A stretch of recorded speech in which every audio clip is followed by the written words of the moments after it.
The dead phone in the orchard house. The first time the dead phone rang, I was standing close enough to see that its cord had been cut.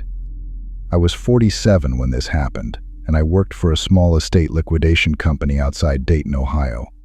I photographed furniture, listed anything worth selling, and marked rooms for the auction crew. The work was quiet, which suited me after 20 years managing a dental office. The property belonged to a brother and sister named Paul and Meredith Sloan. Their mother had moved into assisted living, and they wanted her farmhouse emptied before winter. It sat beyond a narrow county road in Preble County, surrounded by bare fields and a neglected apple orchard. The nearest occupied house was at least half a mile away. Paul met me at the gate on a gray Monday morning. He was heavy-set, red-faced, and wore a camouflage jacket. Meredith waited on the porch, checking her phone while he explained the job.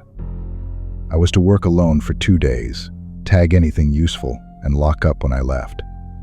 Paul handed me a brass key and warned me that cell service was unreliable. Before they drove away, Meredith asked whether I planned to stay after dark. I laughed and said no. She did not laugh back. The farmhouse was larger than it looked. The original section had low ceilings and uneven floors, while a newer addition contained a laundry room and a sunroom facing the orchard. The heat was barely on.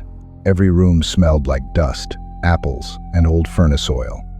In the kitchen was a beige wall phone with a long coiled cord. I picked it up out of habit. There was no dial tone.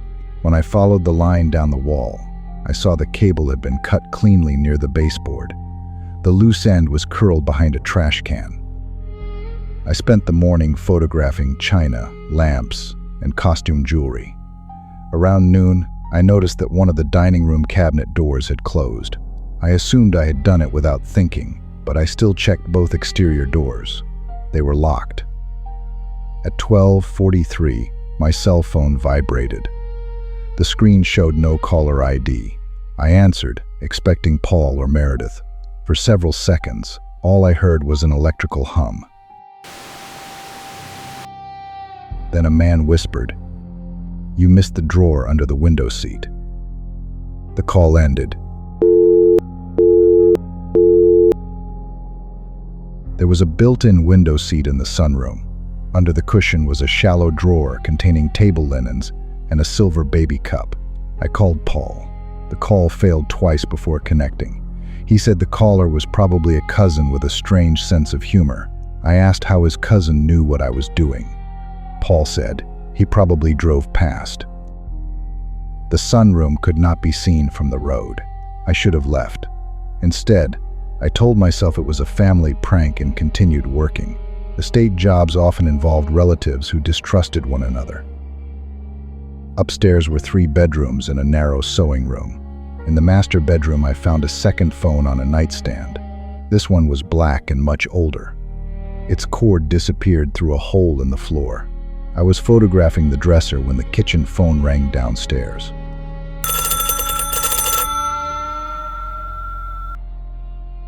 The sound was so loud and mechanical that I dropped my clipboard.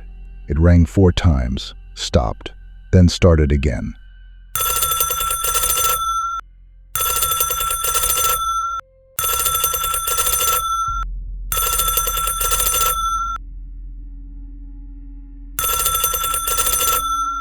I went down slowly. The receiver shook against the wall with each ring. The cut cable was still lying behind the trash can. I did not answer it. After the 6th ring, it stopped. I called Meredith instead of Paul. She picked up immediately.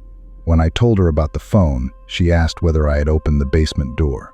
I said no. She told me not to go down because the stairs were unstable. Then she added very carefully, "Finish whatever you can upstairs and leave before the light goes." The way she said it made me feel less safe, not more. I packed my camera. As I crossed the dining room, I noticed a folded sheet of paper on the table. I knew it had not been there earlier because I had photographed the tabletop. It was a handwritten list of names and dates. Some names had notes beside them. Plumber left after one call. Appraiser answered twice. Meredith would not enter kitchen. My own name was at the bottom. Beside it was that day's date and the words, "Still inside at 2:18. I ran toward the front door. Before I reached it, the dead kitchen phone rang again.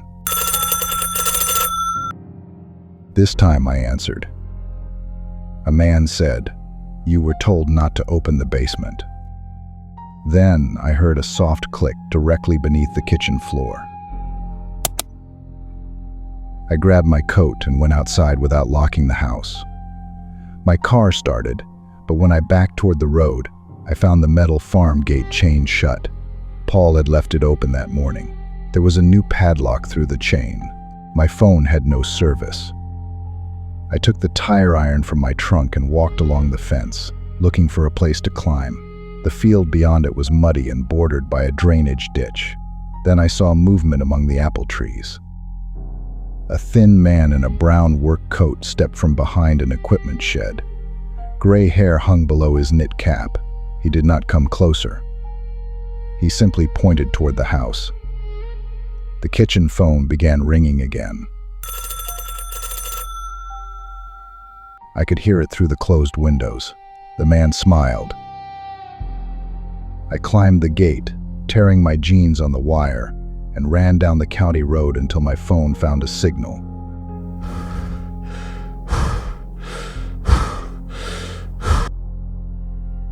Deputies reached me about 20 minutes later.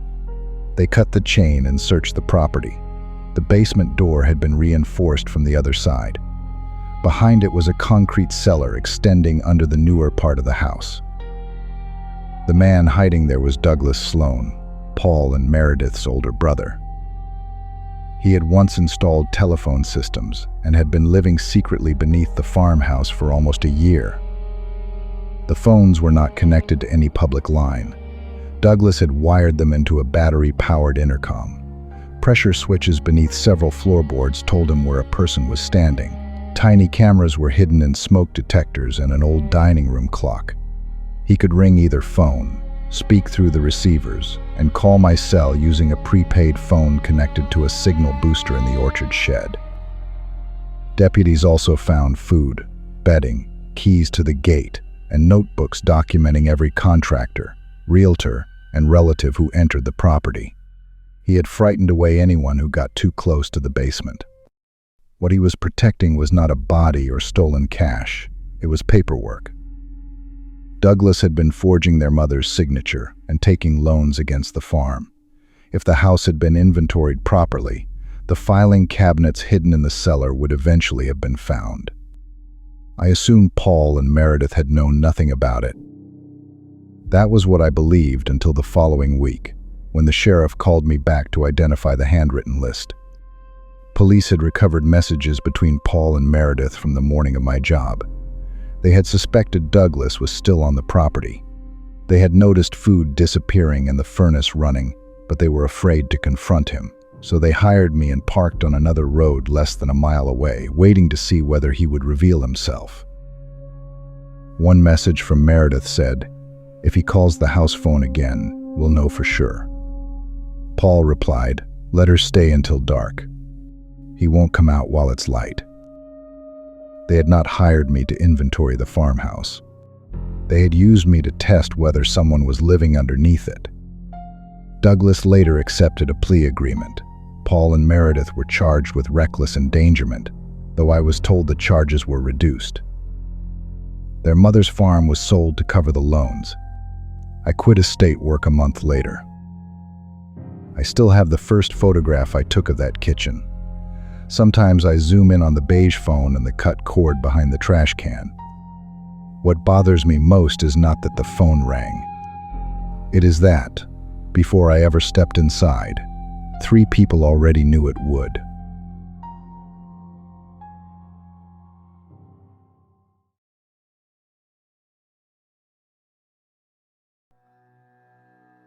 The party next door was meant for me.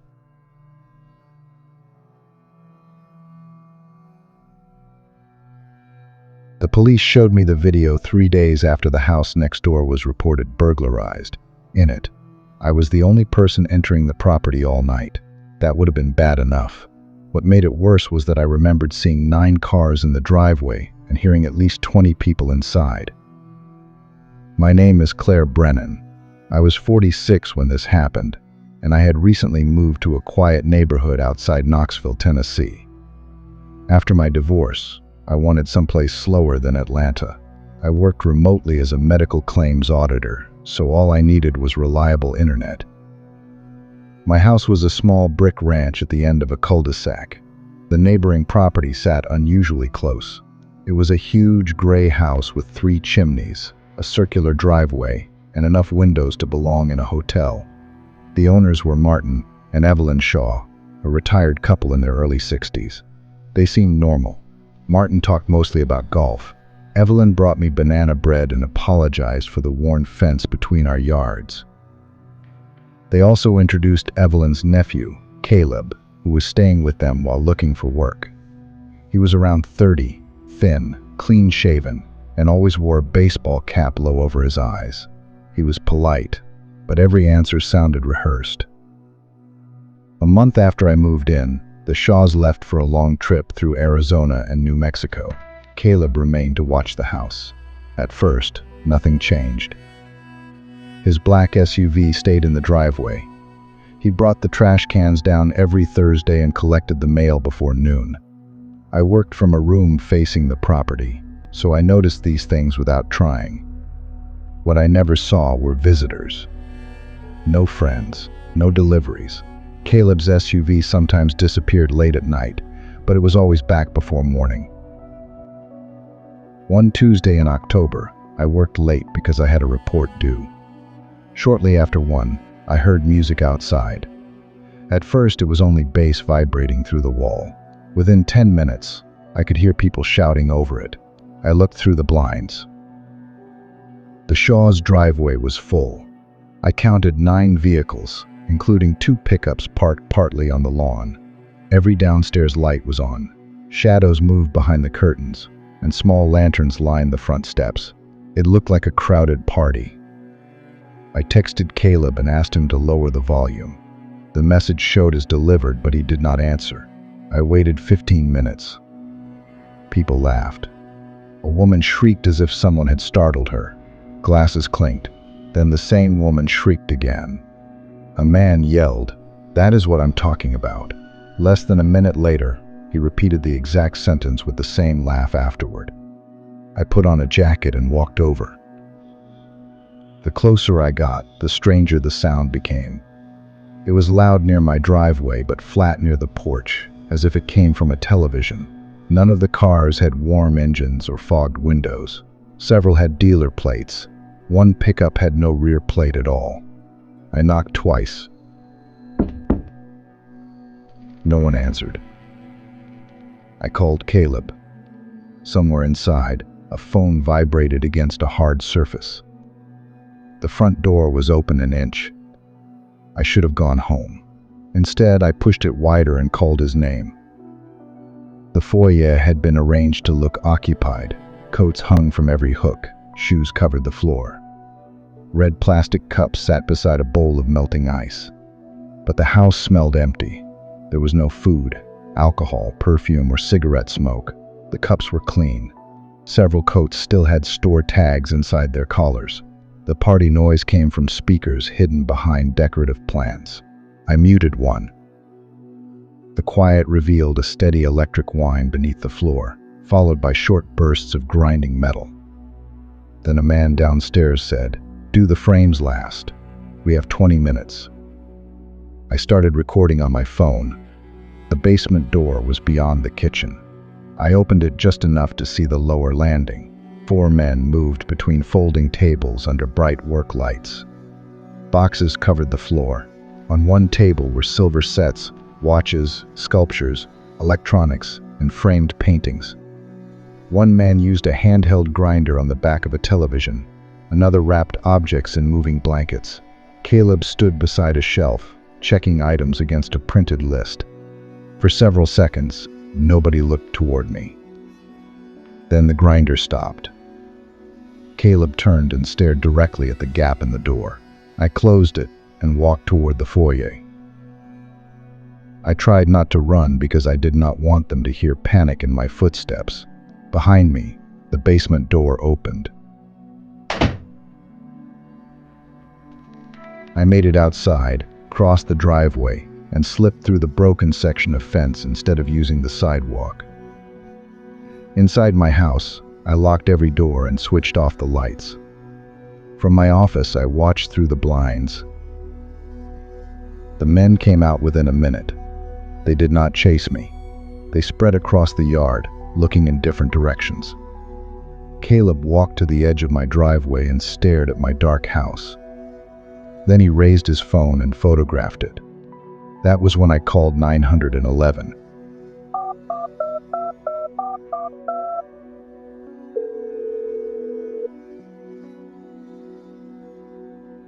Two patrol cars arrived 11 minutes later.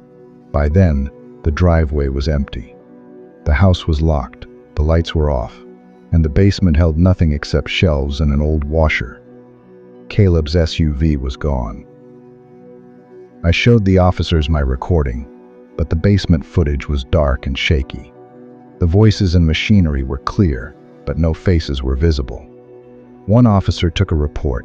The other said there was no obvious sign of a break-in. The next afternoon, Martin Shaw called.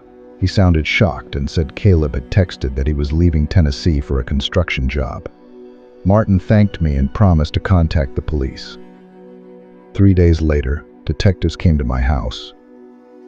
The Shaws had returned and reported more than $200,000 worth of jewelry, artwork, silver, and electronics missing.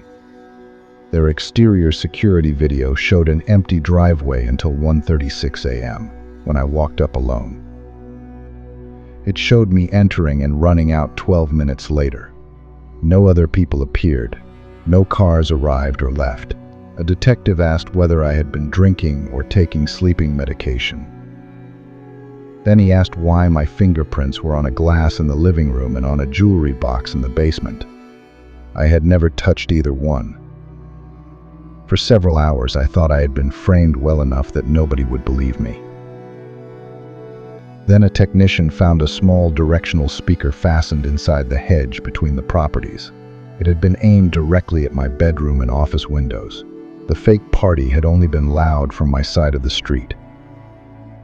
Police later learned that most of the cars came from a used car lot where one of Caleb's friends worked.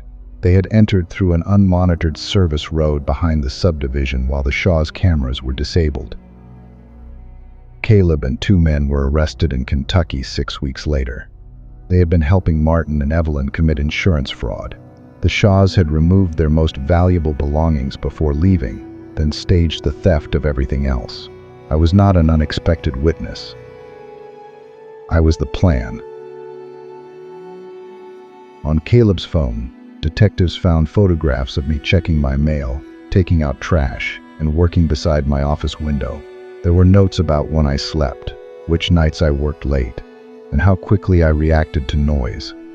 The final note was dated 2 days before the party. Claire sleeps lightly. Keep the sound going until she comes over. Make sure she touches the front door. Even now, loud music from another home does not bother me nearly as much as a party that suddenly goes quiet.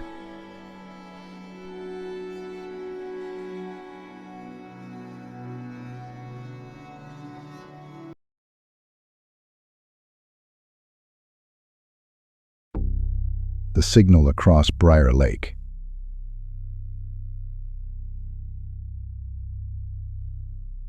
The first thing the sheriff asked was why I had taken the boat across the lake after midnight. The second was why the man waiting in the abandoned lodge already knew my name. My name is Natalie Mercer. I was 29 when this happened, and I worked as a physical therapist in Raleigh, North Carolina.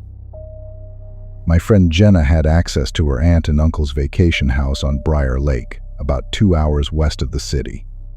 The house sat on the quiet side of the lake, surrounded by pine trees, private docks, and expensive homes that stayed dark most of the year.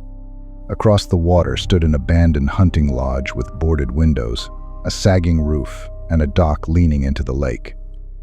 Jenna said nobody had lived there in years. We went to the lake in early September, just the two of us. I had been dealing with a difficult situation at work and wanted a weekend where nobody needed anything from me. That first evening was normal.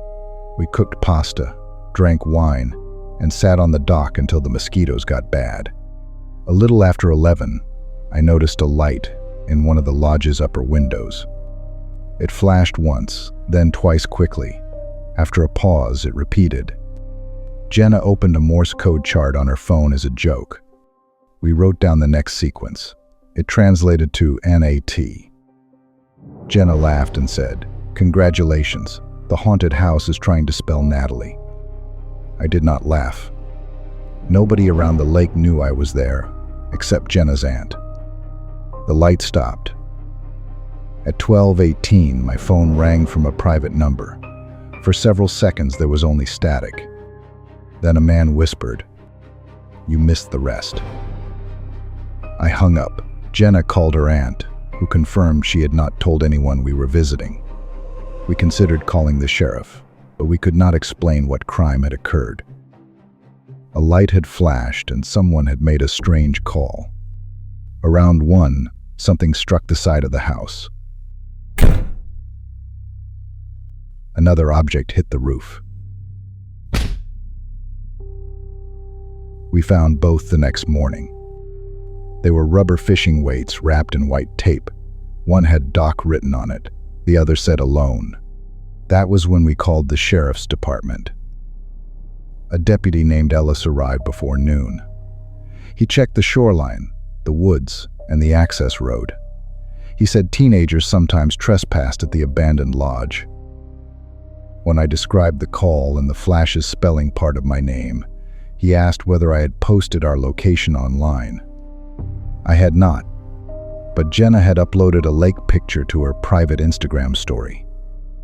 It did not show the address, though someone familiar with the area might recognize the lodge. Ellis advised us to leave. Jenna agreed, but her car would not start. The engine turned over normally. Under the hood, Ellis found a loosened connector near the fuel pump relay. Someone had tampered with it. He called another deputy to check the lodge while he stayed with us. 40 minutes later, dispatch reported nobody on the property. Ellis tightened the connector and told us to pack quickly. While we loaded the car, the light appeared again. This time it spelled E-L-L-I-S. The deputy saw it too. He called it in and drove around the lake toward the lodge. He specifically told us not to follow and to leave as soon as the car was packed. 10 minutes later, Jenna received a text from Ellis's number. Found someone. Need Natalie to identify him. I called back. It went straight to voicemail. Another message appeared. Boat is faster. Come to front dock. Jenna said it did not sound like something a deputy would request. Then we heard 3 gunshots from across the lake, evenly spaced.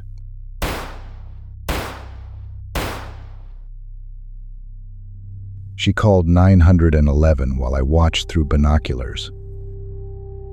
I saw a flashlight moving near the shoreline, then dropping to the ground. Dispatch said Ellis had stopped responding by radio. That was when I made the worst decision of my life. I thought he had been hurt. The aluminum fishing boat was fueled, and the far shore was less than half a mile away. Jenna tried to stop me, but I told her to stay on the phone with dispatch. I crossed alone. Ellis's patrol vehicle stood near the lodge with its driver's door open. I pulled the boat onto a muddy section of shore beside the damaged dock. There was no sign of him.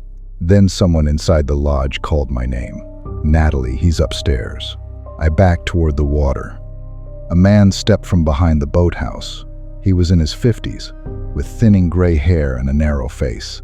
He wore a dark rain jacket and carried no visible weapon. He said, "You came faster than the last one." I turned toward the boat. It was drifting 30 feet from shore. Someone had pulled it away while I was looking at the patrol car. The man pointed toward the lodge. "Your friend is already on her way." I knew Jenna would not leave the house, but the sentence made me hesitate. Then a vehicle approached on the access road. The man ran toward the trees. A second patrol car came around the lodge, followed by Ellis's cruiser. Ellis was driving. He was not injured. The gunshots had been blanks fired near the shoreline. His phone had been stolen from the cruiser while he searched an outbuilding. Deputies found the man hiding beneath an overturned canoe. His name was Raymond Pike. He had worked for a marine security company that serviced vacation properties around Briar Lake. That gave him gate combinations, maintenance schedules, alarm information, and knowledge of which houses would be occupied. Police found a wireless relay inside the lodge controlling the signal light and a directional transmitter aimed at Jenna's house. It could disrupt nearby cell service and route calls through a portable device. Raymond was not working alone. The second person was Jenna's aunt's property manager, Wade Collier. He had loosened the connector in Jenna's car, provided our names, and told Raymond when we arrived. Their plan was not to kidnap us. It was to frighten us away from the house. While we watched the lodge, Wade was supposed to enter through the rear mudroom and remove several paintings and a safe hidden beneath the stairs. The owners had recently increased the insurance coverage on both. The part that still bothers me came later. Police searched Raymond's storage unit and found folders on 14 lake houses. Each contained photographs, family names, vehicle descriptions, and notes about how the occupants reacted under pressure. Some were marked dog barks, owner armed, or calls police quickly. The folder for Jenna's aunt's house contained 2 pages about us. My name was written at the top, even though I had never visited Briar Lake before that weekend. Under it was a note dated 3 weeks earlier. Natalie Mercer, medical worker, likely to respond if someone appears injured. They had not improvised after seeing Jenna's post. They had chosen me before she invited me. Wade accepted a plea deal. Raymond went to prison. Jenna's aunt replaced the property manager and kept the lake house. Jenna still goes there. I do not. Not because of the lodge. It was demolished last year. I stay away because whenever I remember that light crossing the water, I know it was never asking for help.